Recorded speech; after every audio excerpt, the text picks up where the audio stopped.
England के विटबी में 6 अगस्त 1897 को पाया गया ये जहाज पोर्ट पर मौजूद सभी सिपाहियों को सदमे में डाल देता है। जहाज पे उन्हें मिलता है तो सिर्फ एक कैप्टन्स लॉग। ये लॉग इस जगह के कैप्टन इलियट का था, जिसमें उन्होंने साफ शब्दों में लिखा था कि यदि ये डायरी तुम्हें मिलती है तो मैं उम्मीद करता हूं कि भगवान तुम्हारी रक्षा करे, क्योंकि उसने डिमीटर को अकेला छोड़ दिया है। हमने उसे रोकने की कोशिश की, लेकिन यदि हम नाकामयाब हो चुके हैं तो शायद भगवान भी तुम्हें बचा नहीं पाएगा। इस डरावनी वार्निंग के साथ ही हम पहुंचते हैं अब से 4 हफ्ते पहले। रोमानिया के सड़कों पे कुछ आदमी लकड़ी के बड़े बड़े क्रेट्स उठाए आगे बढ़ रहे हैं। इन क्रेट्स पर हम ड्रैगन के सिंबल देखते हैं, जो बता रहा है कि इस कार्गो में कोई ऐतिहासिक चीज छुपी हुई है। अगले ही पल रोमानिया के तट पर डिमीटर अपना पड़ाव डालता है। शिप में हम कैप्टन एलियट और उनके साथ एक छोटे बच्चे को उतरते देखते हैं, जिसका नाम है टोबी। हमें पता चलता है कि टोबी इलियट का पोता है। इलियट की डायरी से हमें बताया जाता है कि डिमीटर में क्रू मेंबर्स की कमी थी, जिस कारण वो अपने भरोसेमंद साथी वोजचेक को रोमानिया से 2 मजबूत आदमियों को ढूंढने कहता है, जो आगे के सफर में डिमीटर का हिस्सा बन सके। हम देखते हैं कि वोजचेक पोर्ट पर ऐलान करता है कि उसे 2 ऐसे लोगों की जरूरत है जिसे जहाज और समुद्र के बारे में ज्ञान हो। चुने हुए आदमियों को कई सोने के सिक्के इनाम में दिए जाएंगे। ऐसे में एक क्लेमेंस नाम का आदमी आगे आता है, जो बताता है कि उसे कंपास और जहाज के बारे में सब कुछ पता है। साथ ही वो एक डॉक्टर भी है और समुद्र के बीच किसी की भी मदद कर सकता है। लेकिन वोजचेक उसकी बातों से ज्यादा इंप्रेस नहीं होता। वोजचेक कहता है कि नावों के बारे में पढ़ना और नाव चलाना 2 अलग अलग चीजें होती है। उसे कोई ऐसा आदमी चाहिए जो डिमीटर को तेज तूफान में संभाल सके। क्लेमेंस खुद को साबित करने की कोशिश करता है, लेकिन वोजचेक उसे रिजेक्ट करके एक दूसरे बंदे को चुन लेता है। तो नेक्स्ट सीन में हम देखते हैं कि डिमीटर वापस समुद्र में निकलने की तैयारी कर रहा है। सूरज ढलने को आता है और ऐसे में हम क्रू के एक आदमी ओल्गरेन को कुछ लोकल से बात करते देखते हैं। ये वही आदमी था जो लकड़ी के वो क्रेट्स यहाँ तक लाया था। ये लोकल्स काफी भड़के हुए लग रहे थे और ओल्गरेन वोजचेक को बताता है कि लोकल्स से उन्हें जल्द से जल्द यहाँ से निकल जाने को कहा है। ऐसा इसलिए क्योंकि किसी भी हाल में कोई भी रोमानियन आदमी सूरज ढलने के बाद यहाँ नहीं रुकेगा। ये बात सुन वोजचेक गुस्सा होने लगता है, क्योंकि सामान लादने के लिए उन्हें इन आदमियों की मदद की जरूरत थी। लेकिन ये सुनने के बावजूद एक आदमी आगे आता है और वोजचेक के हाथ में पैसे थमा देता है। यह आदमी वोजचेक को हर हाल में यहाँ से अब चले जाने को कहता है, वरना भगवान भी उनकी रक्षा नहीं कर पाएगा। स्थिति और गंभीर हो जाती है जब सामान लाते वक्त उस नए आदमी को वो लकड़ी का क्रेट दिखाई देता है, जिसमें ड्रैगन की आकृति बनी हुई थी। इसे देखिए आदमी इतना डर जाता है कि तुरंत इसे शिप से नीचे गिरा देता है। इस बड़े से क्रेट के गिरने से छोटा टोबी ऑलमोस्ट चोटिल हो जाता है,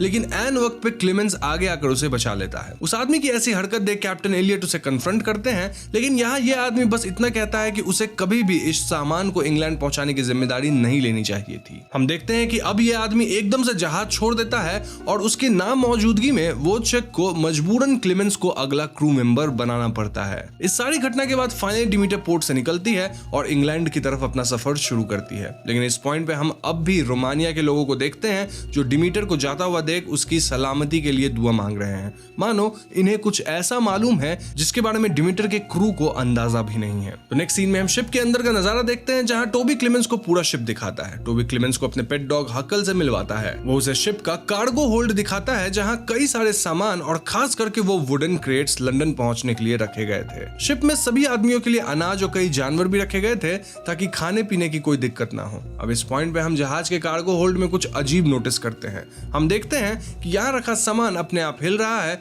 मानो इन डब्बों से कोई बाहर आने की कोशिश कर रहा हो। इनफैक्ट जहाज पे मौजूद चूहे भी इस सामान से डरे हुए लग रहे थे। इस सब से बेखबर टोबी क्लेमेंस को सभी से मिलवाता है और हम डिमीटर के क्रू मेंबर से इंट्रोड्यूस होते हैं, जो कि हैं वोजचेक, एब्रम्स, ओल्गरेन, लार्सन, पेट्रोव्स्की और शिप का कुक जोसेफ। टोबी क्लेमेंस को यह भी बताता है कि अगर कभी भी कोई खतरा आए तो इस शिप पर लोग नॉक करके मदद बुलाते हैं, क्योंकि यहाँ एक नॉक ऊपर डेक से लेकर कैप्टन के कमरे तक सुनाई देता है। खैर, तो डिमीटर का सफर शानदार शुरू होता है और हम देखते हैं कि सभी क्रू मेंबर्स निश्चिंत होकर नाचते गाते हुए अपना पहला शाम यहाँ बिताते हैं। इस दौरान कैप्टन एलियट वोजचेक को बताते हैं कि ये डिमीटर के साथ उनका आखिरी सफर होगा, जिसके बाद वो हमेशा के लिए आयरलैंड में सेटल हो जाएंगे और टोबी के पालन पोषण पे ध्यान देंगे। जहां कैप्टन आगे वोजचेक को शिप का भार सौंपते हैं, वही जहाज में बाकी सभी लोग इंग्लैंड पहुंचने पर सेलिब्रेट करने का फैसला करते हैं। आगे हम रात का समय देखते हैं, जहां सभी लोग अपना अपना बोनस बांटने में लग जाते हैं। हमें पता चलता है कि अब तक डिमीटर बहुत तेज गति से इंग्लैंड की तरफ बढ़ रही है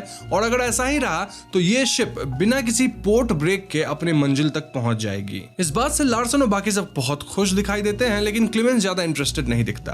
कैप्टन के पूछने में वो बताता है कि उसे पैसे रुपयों चीजों में खास दिलचस्पी नहीं है और इंस्टेड वो दुनिया घूमना चाहता है और लोगों को समझना चाहता है। तो आगे जब डिमेटर के डाइनिंग रूम में ये बातें चल रही थी तब हम दूसरी तरफ शिप के कार्गो रूम का नजारा देखते हैं। यहाँ रखा एक वुडन क्रेट बहुत तेजी से हिल रहा था और ऐसा लग रहा था मानो कोई उसके अंदर ट्रैप्ड हो। तभी टोबी को नीचे जानवरों के चीखने चिल्लाने की आवाज सुनाई देती है और टोबी एंड क्लेमेंस इंस्पेक्शन करने जाते हैं, जहां सभी जानवर काफी बेचैन हालत में लग रहे थे। ये देख टोबी डर जाता है, लेकिन क्लेमेंस उसे संभालता है, सेइंग कि हो ना हो समुद्र में कोई तूफान आने वाला है और इसी कारण जानवर परेशान हो रहे हैं। लेकिन तभी उन्हें वापस कार्गो रूम से आवाज सुनाई देती है। टोबी को ऊपर भेज क्लेमेंस खुद अंदर दाखिल होता है और पाता है कि एक क्रेट पूरी तरह से टूट चुका है। लेकिन आश्चर्य तो उसे तब होता है जब उसे इस क्रेट के अंदर मिट्टी में सनी हुई एक लड़की मिलती है जो काफी बुरी हालत में थी। क्लेमेंस देखता है कि ये लड़की बुरी तरह कांप रही थी, मानो दर्द में तड़प रही हो। अगले ही पल पूरे डिमीटर में ये बात फैल जाती है कि रोमानिया से आए कार्गो में एक बेहोश लड़की पाई गई है। क्लेमेंस बताता है कि इस लड़की को किसी जानवर ने इन्फेक्ट किया है, जिसके कारण इसे तुरंत खून की जरूरत है। कैप्टन और क्लेमेंस इस लड़की के इलाज में जुट जाते हैं, जबकि वो चेक कैप्टन को वार्न करता है कि ये लड़की किसी रैट इन्फेक्शन की शिकार हो सकती है जो उनके क्रू के लिए सही नहीं होगा। जहाज के बाकी लोग ये रिस्क नहीं लेना चाहते थे और ऑलगरेन तो इस लड़की को समुद्र में फेंक देने की बात कहता है, बिकॉज ये उनके जहाज के लिए बैड ओमेन हो सकता है। लेकिन कैप्टन अपने आखिरी सफर में कुछ भी गलत करना नहीं चाहते थे। एलियट क्लेमेंस को इस लड़की को रखने की इजाजत दे देता है, बशर्ते वो खुद अपना खाना इसके साथ बांटे और इलाज अपने तक सीमित रखे। इस बात से बाकी लोग खुश तो नहीं होते, लेकिन क्लेमेंस उन पर ध्यान नहीं देता और इंस्टेड अपने अलावा टोबी को इस लड़की पर नजर रखने कहता है। आगे हम आधी रात का समय देखते हैं जब क्लेमेंस पतवार संभाल रहा है, जबकि ऑलगरेन समुद्र के हालत का जायजा ले रहा है। तभी अचानक से उसके सामने एक अजीब दृश्य आता है। ऑलगरेन को अपने दूरबीन से एक मॉन्स्टर दिखाई देता है जिसके लंबे लंबे दांत निकल रहे थे। ये किसी आदमी से अलग एक खूंखार हैवान जैसा दिख रहा था, लेकिन इसे देख जब ऑलगरेन हड़बड़ी में दूरबीन हटा इधर उधर छानबीन करता है तो उसे कोई नहीं मिलता। इस हालत में क्लेमेंस ऑलगरेन से पूछता है कि उसने क्या देखा, लेकिन ऑलगरेन सिर्फ इतना बताता है कि उनके जहाज में कुछ ईविल घुस बैठा है। दूसरी तरफ हकल को जहाज के एक हिस्से में किसी के गुर्राने की आवाज सुनाई देती है। हकल उस आवाज की तरफ भौंकता है और अगले ही पल अंधेरे के अंदर से कुछ उस पर हमला कर देता है। अगले पहर जोसेफ को मिलती है हकल की लाश, वो भी खून से लथपथ उजड़े हुए हालत में। यही नहीं, शिप में मौजूद सभी जानवर इस हालत में पाए गए थे। पहली दफा सभी क्रू मेंबर्स उस लड़की पर इल्जाम लगाते हैं जिसके जहाज में पाए जाने के बाद से इतना बड़ा हादसा हो गया। लेकिन क्लेमेंस नोटिस करता है कि इन सभी जानवरों के शरीर पे काटने के निशान है जो कहीं न कहीं किसी शिकारी की तरफ इशारा कर रहे हैं। उसे लगता है कि हकल ने इन एनिमल्स को रेबीज से पीड़ित करके मार डाला होगा। अब भले ही बाकी के लोग इस बात पे राजी नहीं होते, लेकिन एलियट अब भी क्लेमेंस की बात पर यकीन करता है। अगले दिन हम देखते हैं कि सभी जानवरों को समुद्र में फेंक दिया जाता है और इस हादसे के बाद टोबी बहुत बुरी तरह इफेक्ट हो गया था, लेकिन क्लेमेंस उसे सपोर्ट करता है। इस सब के बीच हम शिप हल में उसी मॉन्स्टर को छुपा देखते हैं जो सबके जाने का इंतजार कर रहा था ताकि अपना अगला शिकार ढूंढ सके। हम उसे बार बार किसी एना का नाम लेते भी देखते हैं।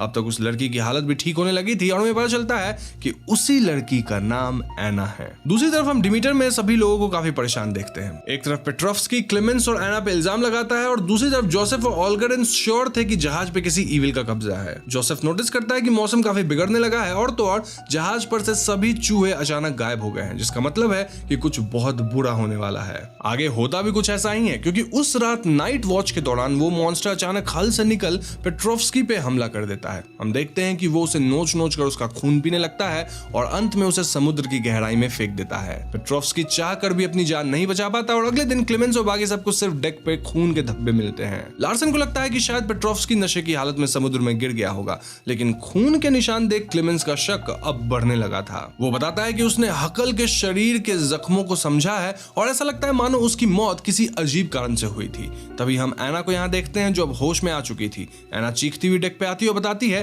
कि वो यहाँ आ गया है, हमें जल्द से जल्द इस जहाज को खाली करना होगा वरना वो हम सबको मार डालेगा। इधर मौसम बिगड़ने लगा था और ऐसे में वो चेक सिचुएशन को अपने हाथ में लेता है और वो क्लेमेंस को एना को संभालने कहता है, जबकि बाकी सभी को आदेश देता है कि वो जल्द से जल्द पोर्ट तक पहुंचने की कोशिश करेंगे। अगले सीन में हम एना और क्लेमेंस को देखते हैं जहाँ क्लेमेंस एना की मरहम पट्टी करता है। क्लेमेंस एना से पूछता है कि वो क्या कहने की कोशिश कर रही थी, जिस पर एना बताती है कि इस शिप पर एक मॉन्स्टर मौजूद है। वो बताती है कि रोमानिया में एक पुराना कैसल हुआ करता था जिसमें ड्रैकुला नाम का एक पिशाच रहता है। सूरज ढलने से पहले वो नॉर्मल इंसानों जैसा होता है, मगर सूरज ढलने के बाद वो इंसानों का शिकार करता है, उनका खून पी लेता है और उन्हें बेजान कर देता है। जब क्लेमेंस उसे पूछता है कि ये सब उसे कैसे मालूम, तो वो बताती है कि उसके लोगों ने उसे ड्रैकुला को बेच दिया था ताकि ड्रैकुला उस पर फीड कर सके। ये कहते हुए एना क्लेमेंस को अपने शरीर पे जख्मों के निशान भी दिखाती है, जो देख क्लेमेंस शॉक्ड रह जाता है। आगे हम वापस रात का समय देखते हैं और इस बार ड्रैकुला लार्सन और ऑलगरेन को अपना शिकार बनाता है। लार्सन ड्रैकुला के हाथों मारा जाता है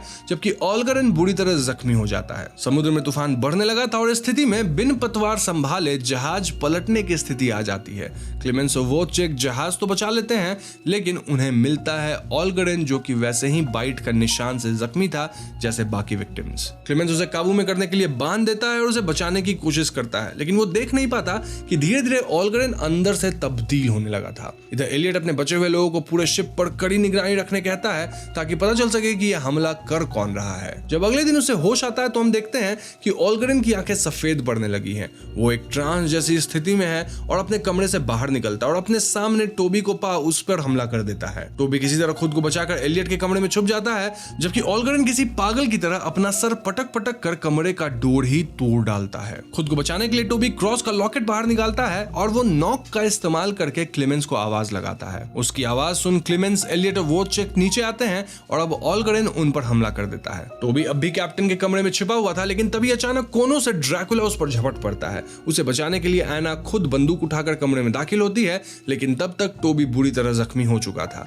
एक तरफ सभी टोबी को बचाने की कोशिश करते हैं तो दूसरी तरफ ऑलगरेन को बांध दिया जाता है। नेक्स्ट सीन में हम अगली सुबह का समय देखते हैं जहां ऑलगरेन को डेक पर बांध कर रखा गया है। वो बार बार मदद मांगने की कोशिश करता है, लेकिन हम देखते हैं कि सूरज की रोशनी पड़ते ही ऑलगरेन जलकर खाक हो जाता है और उसे कोई बचा नहीं पाता। शिप में हो रहे ये हादसे देख जोसेफ और बाकी सब बहुत परेशान होने लगते हैं। उधर टोबी की हालत लगातार बिगड़ने लगी थी, जिसे देख एना और क्लेमेंस डिसाइड करते हैं कि वो हर हाल में ड्रैकुला को ढूंढ निकालेंगे और उसे मार डालेंगे। उस रात क्लेमेंस और एना कार्गो होल्ड में मौजूद हर वुड क्रेट की तलाशी लेते हैं और ढूंढने की कोशिश करते हैं कि ड्रैकुला आखिर कहां छुपा हुआ है। तभी उन्हें वही ड्रैगन का सिंबल वाला क्रेट मिलता है और एना बताती है कि ड्रैकुला इसी के अंदर छुपता है, लेकिन उस वक्त उन्हें वहां कोई नहीं मिलता और छानबीन करने पर क्लेमेंस को मालूम होता है कि ड्रैकुला खुद लंदन पहुंचना चाहता है, क्योंकि एना के गांव में अब उसके लिए ज्यादा लोग नहीं बचे थे जिन पर वो फीड कर सके। इसीलिए वो लंदन पहुंचना चाहता है ताकि वहां के लोगों को अपना शिकार बना सके। एना और क्लेमेंस ये रियलाइज करते हैं कि उन्हें हर हाल में ड्रैकुला को लंदन पहुंचने से रोकना होगा। उधर ड्रैकुला जोसेफ का शिकार कर उसे मार डालता है। दूसरी तरफ वोचेक टोबी को देखने जाता है, लेकिन वहां उसे कैप्टन एलियट बहुत ही बुरी हालत में मिलते हैं क्योंकि टोबी की जान अब जा चुकी थी। इस हादसे से शिप पे मौजूद सभी लोग सदमे में दिखाई देते हैं और टोबी के अंतिम संस्कार के समय एलियट बदहवास हालत में उसे जगाने की कोशिश करते हैं, लेकिन उल्टा टोबी भी ठीक ऑलगरेन के जैसे जलने लगता है। उसे शांति पहुंचाने के लिए क्लेमेंस और एना टोबी को नदी में फेंक देते हैं, लेकिन कैप्टन एलियट पूरी तरह टूट जाते हैं। अब क्रू में सिर्फ वोचेक, एब्रम, एना और क्लेमेंस बचे थे जो कसम खाते हैं कि वो हर हाल में ड्रैकुला को उसके अंजाम तक पहुंचाएंगे। इसके लिए वो एक प्लान बनाते हैं और एना बताती है कि ड्रैकुला एक एक करके उनका शिकार कर रहा है ताकि वो डिमीटर से लंदन पहुंचने तक सरवाइव कर सके। इसलिए उन्हें किसी तरह लंदन से पहले ही इस शिप को डुबाना होगा। वो ड्रैकुला को भटकाकर जहाज में छोड़ देंगे और हो सके तो खुद लाइफ बोट के सहारे यहाँ से निकल जाएंगे। ये सुन वोचेक फैसला करता है कि वो खुद इस डेविल का सामना करेगा। हम देखते हैं कि अब इंग्लैंड का विटबी पोर्ट नजदीक आने वाला है और एना, वोचेक और एब्रम ड्रैकुला के अंत करने के लिए जहाज पर एक जाल बिछाते हैं। क्लेमेंस एना को विचलित देखता है और वो बताती है कि वो ड्रैकुला को महसूस कर सकती है और उसे यकीन है कि उस शैतान को भी उनके प्लान का पता चल चुका है। होता भी कुछ ऐसा ही है जब हम देखते हैं कि ड्रैकुला एना की तरफ आने के बजाय वोचेक और एब्रम पे हमला कर देता है। अपने साथियों को बचाने के लिए एब्रम अटैक के बाद खुद समुद्र में कूद जाता है, जबकि वोचेक ड्रैकुला को शिप के नीचे चेज करता है और उसे एक गोदाम में बंद कर जहाज तोड़ने लगता है। वो एना और क्लेमेंस को कैप्टन को लेकर लाइफ बोट पर जाने कहता है और खुद ड्रैकुला का सामना करता है, लेकिन ड्रैकुला जल्द ही उसे मार गिराता है और कैप्टन का भी वही हश्र करता है। मरने से पहले एलियट क्लेमेंस को अपना लॉक थमाता है ताकि वो डायरी बाकी के लोगों को चेतावनी दे सके। एलियट और वोचेक को खोने के बाद क्लेमेंस ड्रैकुला को खुली चेतावनी देता है। वो उसे सामने आने कहता है और कहता है कि चाहे कुछ भी हो जाए वो उससे नहीं डरता।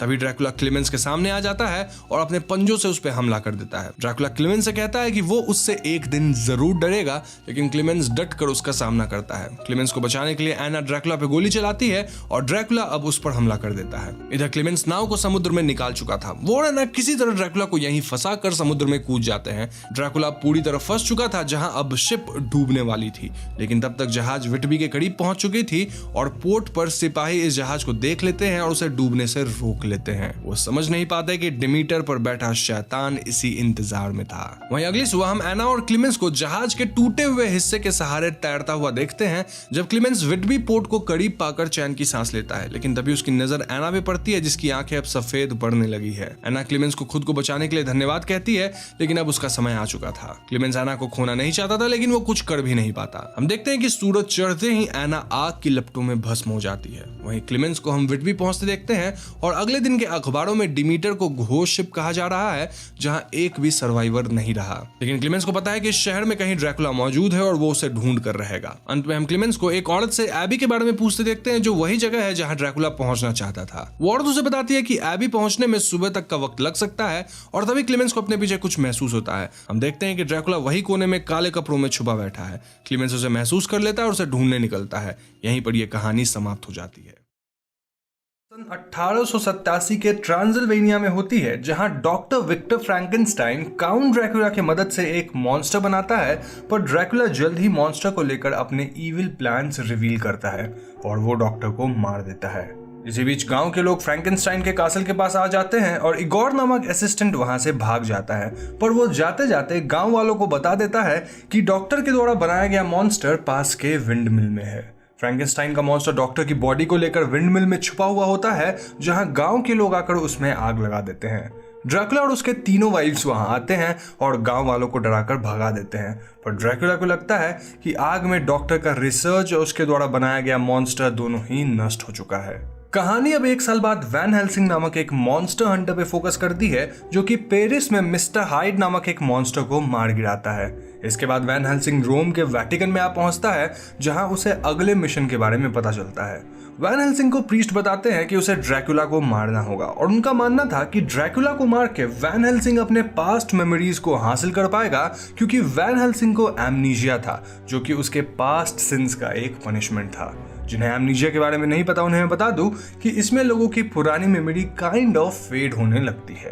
खैर, प्रीस्ट उसे बताते हैं कि वैन हेल्सिंग को एंशिएंट रोमानियन फैमिली वेल्कन वेलेरियस और उसकी बहन एना की मदद करनी होगी, जो सालों से ड्रैकुला को मारने की कोशिश कर रहे हैं, और अगर उनके फैमिली ने ड्रैकुला को नहीं मारा तो उनके एंसेस्टर्स हेवन में एंटर नहीं कर पाएंगे। इस मिशन में एक junior priest Karl Van Helsing की मदद करता है, जो एक इन्वेंटर भी था और उसने काफी इनोवेटिव वेपन्स वगैरह बनाए थे।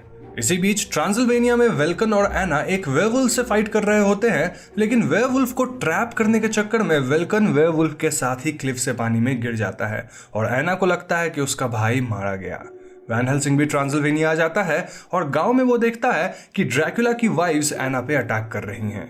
वैन हेल्सिंग एना को बचा लेता है और ड्रैकुला की एक वाइफ मरिश्का को मार देता है, पर क्योंकि एना अपने फैमिली की आखिरी जीवित मेंबर थी तो वो ड्रैकुला को किसी भी तरह मारना चाहती थी। लेकिन अकेले जाना खतरे से खाली नहीं था और वैन हेल्सिंग एना को बेहोश कर देता है ताकि वो अकेले ना जा पाए।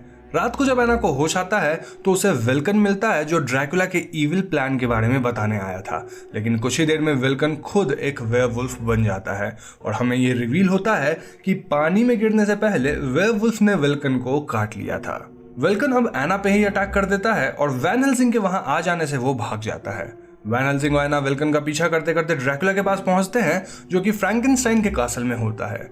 वहां उन दोनों को मालूम पड़ता है कि ड्रैकुला वेल्कन के वेयरवुल्फ पावर्स को यूज करके अपने ढेर सारे बच्चों को जिंदा करना चाहता है और वेल्कन ड्रैकुला के कंट्रोल के अंदर है। ड्रैकुला यहाँ वैन हेल्सिंग को गैब्रियल कह के पुकारता है और हमें पता चलता है कि इन दोनों के पास्ट का कोई कनेक्शन है। वैन हेल्सिंग ड्रैकुला के ऑफर को इनकार कर देता है, जबकि ड्रैकुला ऑफर कर रहा था कि वैन हेल्सिंग के मदद के बदले वो उसके मेमोरीज रीस्टोर कर देगा। अब ड्रैकुला के एक्सपेरिमेंट से उसके बच्चे जिंदा तो हो जाते हैं, लेकिन इवेंचुअली ड्रैकुला का एक्सपेरिमेंट फेल हो जाता है, क्योंकि इतने सारे वैम्पायर बच्चों को जिंदा करने के लिए वेल्कन के वेयरवुल्फ पावर काफी नहीं थे। और तो और जो बच्चे जिंदा होकर गांव में लोगों पर अटैक कर रहे थे वो भी एक्सपेरिमेंट के फेल होने से मारे जाते हैं। पर अपने कर्स के कारण वेल्कन एना पे ही अटैक करने आता है और वैन हेल्सिंग किसी तरह एना के साथ वहां से भाग जाता है। वैन हेल्सिंग और एना उसी पुराने विंडमिल के अंदर छुपते हैं जहां उन्हें फ्रैंकेनस्टाइन का मॉन्स्टर मिलता है। वो क्रीचर उन्हें बताता है कि ड्रैकुला उसके पावर्स एनर्जी के तौर पे यूज करके अपने एक्सपेरिमेंट्स को कंप्लीट करना चाहता है, पर क्योंकि फ्रैंकेनस्टाइन का क्रीचर ईविल नहीं था तो वैन हेल्सिंग उसे मारना नहीं चाहता था और उसे वेटिकन ले जाना चाहता है। लेकिन वेल्कन, जो वैन हेल्सिंग और एना को फॉलो कर रहा था, वो ये सब देख और सुन लेता है और सारी बात जाकर ड्रैकुला को बता देता है। मीनवाइल कार्ल को एक पेंटिंग मिलती है जिसमें अचानक से जान आ जाती है और वो देखता है कि उसमें दो नाइट्स एक वेयरवुल्फ और एक वैम्पायर में तब्दील हो जाते हैं और एक दूसरे से फाइट करते हैं। खैर, वैन हेल्सिंग और उसका ग्रुप एक प्लान बनाते हैं और कैरेज में फ्रैंकेनस्टाइन के मॉन्स्टर को लेकर बुडापेस्ट जाते हैं। ये खबर पाकर ड्रैकुला की दोनों वाइफ्स उन पर अटैक करने आते हैं, पर वैन हेल्सिंग पहले से ही प्रिपेयर्ड था और उसने फ्रैंकेनस्टाइन के मॉन्स्टर को एक दूसरे कैरेज में रखा था। वैन हेल्सिंग ड्रैकुला की वाइफ वेरोना को मार देता है, पर फिर वेल्कन वहां आकर असली कैरेज पे अटैक कर देता है। वैन हेल्सिंग वेल्कन को मार तो देता है, पर मरने से पहले वेल्कन ने वैन हेल्सिंग को काट लिया था, यानी कि जल्द ही वैन हेल्सिंग भी एक वेयरवुल्फ में तब्दील हो जाएगा। इसी बीच ड्रैकुला की तीसरी वाइफ अलीरा एना को पकड़ लेती है और वो वहां से भाग जाती है।